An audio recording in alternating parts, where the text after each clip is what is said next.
बहुत पुराने समय की बात है। एक छोटे से नगर में एक अत्यंत गरीब ब्राह्मण दंपत्ति रहता था। धन की कमी थी, लेकिन उससे भी बड़ा दुख ये था कि उनके घर में कोई संतान नहीं थी। उन्होंने हर मंदिर के दर्शन किए, हर तीर्थ किया, पर माँ की गोद सूनी ही रही। एक दिन एक साधु ने उन्हें माघ मास की कृष्ण पक्ष की चतुर्थी को सकट चौथ का व्रत रखने की सलाह दी और कहा कि ये व्रत सकट माता और गणेश जी को समर्पित है तथा इसे सच्चे मन से करने पर संतान सुख अवश्य प्राप्त होता है।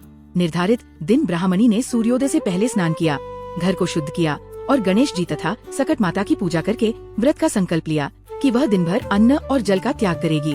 पूरा दिन बीत गया, संध्या हो गई, पर आकाश में बादल छा गए और चंद्रमा दिखाई नहीं दिया।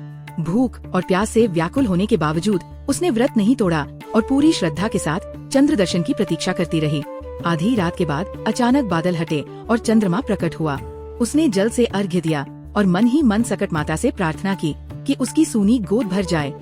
उसी रात उसने स्वप्न में एक दिव्य स्त्री को देखा जिसने कहा कि मैं सकट माता हूँ और तुम्हारी श्रद्धा से प्रसन्न होकर तुम्हें संतान का वरदान देती हूँ।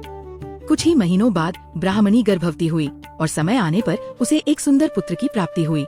समय बीतता गया, पुत्र बड़ा होने लगा और ब्राह्मण परिवार के दिन भी अच्छे हो गए, परंतु धीरे धीरे स्त्री के मन में घमंड आ गया और अगले वर्ष सकट चौथ आने पर उसने व्रत नहीं रखा।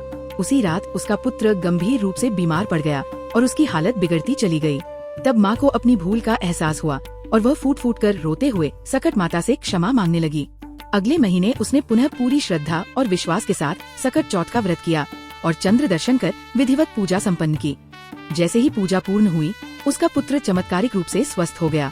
तभी से ये मान्यता है कि जो स्त्री सच्चे मन और श्रद्धा के साथ सकट चौथ का व्रत करती है, सकट माता उसकी संतान की रक्षा करती है और उसके घर को सुख, शांति और समृद्धि से भर देती है।